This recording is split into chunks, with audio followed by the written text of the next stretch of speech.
It's really important as a hospice volunteer that I don't go in to meet anyone thinking that anything is going to be any set way or a set pattern. And people who are dying do have their own labor and work to do in the dying process. And being a hospice volunteer means, for me, being curious and present and able to honor whatever they are experiencing at the time, whether it is suffering, whether it is enjoying the legacy they're leaving, whether it is expressing their hope or their desires or what they're letting go of. All those things are important, and they just pictured by the person in such different ways.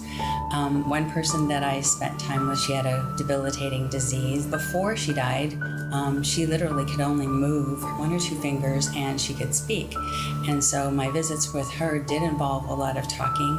And as I was spending time with her, I had the challenge of not wanting to try to fix her pain because she was in pain all the time, and just to be the challenge of being present with her in her pain and to listen for what was important to her at the time. She and her husband were raising an 11-year-old grandson, so he was very much a part of what was important to her. Even though she couldn't physically move around the house, she stayed very connected to him. And time with her could have been spent just listening to her fears about what's going to happen when she's gone to her grandson. And she worked very hard at being the best mom and parent and wife she could be until she died. So it was a privilege to be with her. These are not easy discussions for a lot of doctors to have with patients, and I suppose one of the techniques is to even ask that question to a patient or the family, or what are you prepared to hear today about what we've learned?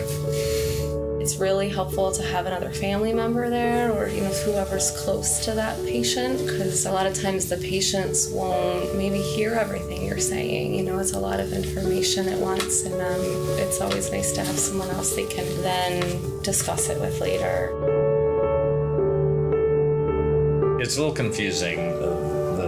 These words have different meaning in different communities. For end-of-life care outside of the hospital in Ketchikan, we do this obviously a lot. For some patients and families, it works really well to pass at home.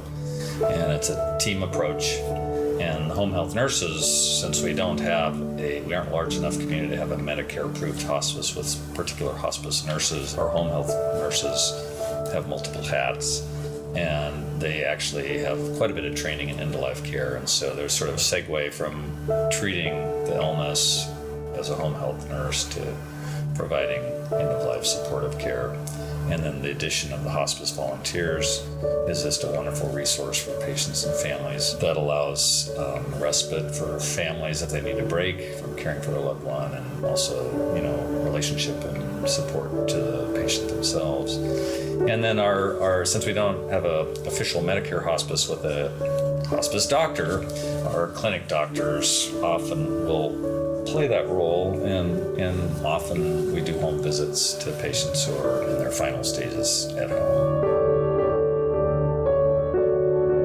I think it would be really nice if our inpatient palliative care team could also extend to the outpatient world, because we do good work on the inpatient side and then we're no longer following them. And I think it would be also nice if we had more inpatient hospice space. It's always nice to, I think a lot of people want to die at home, and that is a wonderful thing if we can make that happen. But for some patients, their symptoms are too great that they can't be managed at home. Definitely, we need to be able to offer those services as an outpatient, because you aren't always in the hospital when you need to have these conversations. And we do our best in our clinic appointments, but it goes deeper and longer than the typical clinic visit.